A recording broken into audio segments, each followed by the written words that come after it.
Everyone thinks a car dealership is basically a money-printing machine. They picture shiny showroom. They picture rows of new cars gleaming under bright lights. They picture owners driving home in six-figure profits every single month. Kia makes that fantasy feel even more real, because Kia's rise over the last decade looks like a fairy tale. A brand once mocked for being cheap and forgettable now sells more cars in America than ever before. Kia's SUVs sell out almost as fast as they arrive. Its EVs keep winning industry awards. Its warranty program is considered the best in the industry. J.D. Power studies now rank Kia near the top for quality. That's a stunning reversal from where the brand started. So naturally, people assume owning a Kia store is a guaranteed goldmine. But the real economics tell a very different story. Behind every shiny showroom is a business built on razor-thin margins. A business controlled almost entirely by decisions made somewhere else. A business where profit depends on levers most buyers never even notice. Today we're pulling back the curtain on what it actually costs and what it actually takes to own a Kia dealership. So why do so many entrepreneurs still chase this dream? Kia's growth story is the biggest hook. A decade ago, Kia was seen as a budget afterthought. Today, it's one of the fastest-growing auto brands on the planet. Its SUVs, like the Telluride and Sportage, sell almost as fast as they land. Its EV lineup, the EV6 and EV9, pulls in a brand-new type of buyer. That buyer has more money and higher expectations.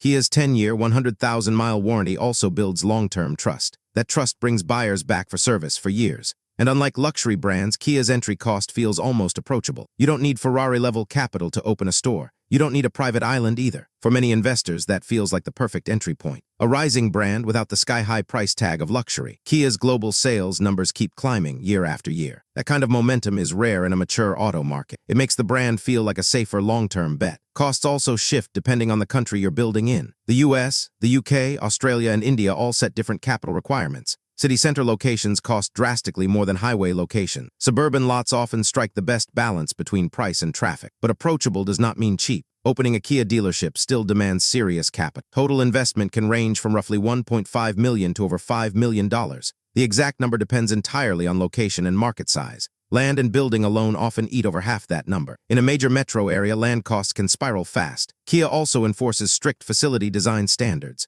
These are often called retail image programs. The newer version is known as the Kia Plus retail concept. It reshapes the entire showroom experience, top to bottom. It dictates signage, lighting, showroom layout, even paint colors. If your building doesn't match Kia's global brand image, approval gets denied. That means costly construction or expensive renovations. On top of that comes inventory. Dealers don't own their cars outright when they arrive. They borrow the money to stock them. This is called floor plan financing. Every vehicle sitting on that lot is quietly accumulating interest, even before a single customer walks through the door. And there's the approval process itself. Kia doesn't hand out franchises to just anyone. You need proven automotive experience. You need strong personal or business credit. You need to prove you can survive slow months. And you need an open market point, a territory Kia is willing to award. In hot growth regions, that approval is incredibly competitive. Multiple investors often fight over the exact same territory. So once you clear all that, how does the money actually come in? Most people assume it's from selling new cars. That assumption is almost completely wrong. New vehicle margins are razor thin in Kia's mass market world. The gap between invoice and sticker price is often just 2 to 4%. On a $30,000 Kia, that can be as little as $600, sometimes even less, especially during aggressive sales promotions. So where's the real money hiding? It hides in 4 places most buyers never think about. The first is holdback. Kia pays dealers a small percentage back on every unit sold. It's baked quietly into the invoice, invisible to the customer. The second is dealer incentive. Kia rewards dealers for hitting volume targets called stair-step bonuses. Sell more and your per-unit profit jumps dramatically. Miss the target and you're stuck with thin margins. The third profit center is F&I, finance and insurance. This is where dealers arrange your loan, your warranty, your add-ons. F&I can generate more profit per car than the car sale itself. The fourth, and often the most stable, is the service department. Oil changes, brake jobs, tire rotations, every visit adds up. Because Kia's long warranty keeps customers coming back for years. Service and parts margins can run 40 to 60%. Compare that to the 2% margin on a new car sale. You start to see exactly where the real profit lies. Let's follow the actual cash flow step by step. A dealer orders inventory straight from Kia's factory. The floor plan lender pays for that inventory up front. Interest starts ticking the moment the car lands on the lot. If that car sells fast, the interest cost stays small. If it sits for 90 days, that interest quietly eats the profit. When the car finally sells, holdback money gets released. If the dealer hit their volume target, incentive bonuses kick in too. The finance manager then sells the loan, the warranty, the protection plan. That single conversation can add $1,500 to $2,500 in profit. Meanwhile, the service bay hums quietly in the background. Technicians turn wrenches on cars that were sold years earlier. Every one of those repairs generates consistent, dependable margin. This is the real engine room of a Kia dealership,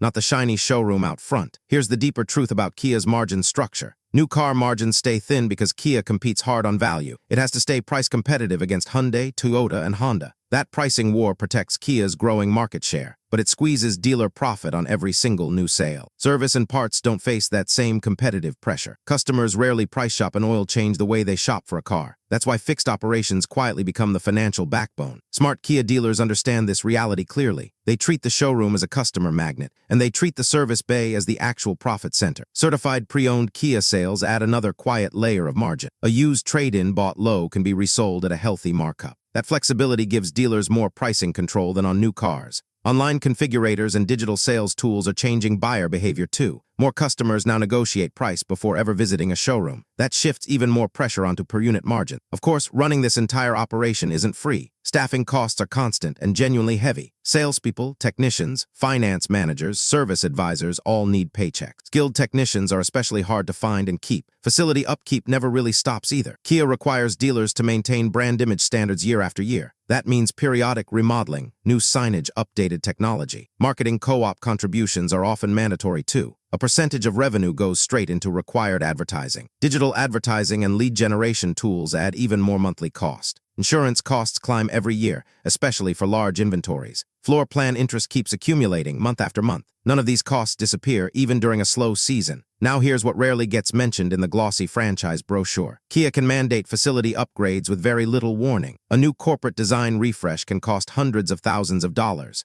Dealers who refuse often risk losing certain incentive programs. There's also the EV transition looming over every Kia store. Selling EVs like the EV6 and EV9 requires new charging infrastructure. That means fast chargers, electrical upgrades, specialized diagnostic tools. It also means sending technicians for expensive EV certification training. All of that costs real money, long before a single EV sells. And if EV demand slows down in your region, that investment sits idle. Inventory carrying cost is another silent killer. Cars that don't sell within 30 to 60 days become expensive anchors. Every extra day adds interest and shrinks eventual profit. The risks go even deeper than these day-to-day costs. Kia, not the dealer, controls vehicle allocation. If corporate decides another store gets more inventory, you get less. Popular models can vanish from your lot for months at a time. Franchise agreements also include strict termination clauses. Underperform badly enough and Kia can pull your franchise entirely. Territory protection isn't guaranteed forever either. In fast-growing markets, Kia can approve new competing dealerships nearby. That new store instantly splits your existing customer base. Interest rate swings hit floor plan debt hard too. When rates rise, the cost of holding inventory rises with them. Because Kia sells largely on volume, a slow economy hits harder. Fewer buyers means slower turnover and thinner margins across the board. Currency and import costs can shift dealer economics too, depending on the country. Resale values also swing with each new model generation Kia releases. A hot redesign can make older trade-ins harder to move quickly. So why do so many Kia dealership owners eventually struggle? Some overpay to buy into a hot, fast-growing market. They price the franchise based on Kia's recent success alone, not on the store's actual future cash flow. Others underestimate how much volume they truly need to hit targets. Miss the stair-step target, and profit margins collapse instantly. Some get caught holding heavy inventory when interest rates spike. Suddenly, floor plan interest devours what little profit remained. Others fail to invest properly in their service department. They treat it as an afterthought instead of the real profit engine. High technician turnover can quietly drain profit from that department. Constant retraining costs money and slows down repair throughput. And some simply get outcompeted by a newer store nearby, one with a fresher building and stronger manufacturer support. A few even expand too fast, opening extra locations before they're ready. That stretches cash flow thin across multiple stores at once. So is owning a Kia dealership actually a good business? The honest answer is it depends. It depends on your location and local market demand. It depends on whether you can hit Kia's volume incentive targets. It depends on how well you build your service department. It depends on your ability to absorb rising interest rates. And it depends heavily on Kia's own global strategy. For a well-run store in the right market, profit potential is real. Fixed operations alone can carry a dealership through slow years. But this is not a passive investment. It's not a guaranteed cash machine either. It's a high-capital, high-effort business, one where margins hide in places most people never look. Long-term success usually rewards patient operators, not quick flippers. Those Those chasing a fast payday often walk away disappointed. The showroom might be what attracts the money, but the service bay is what actually keeps it flowing. And understanding that difference separates thriving owners from struggling ones, that's the real economics behind owning a Kia dealership. Not the fantasy people imagine, but the business that actually exists behind the showroom glass.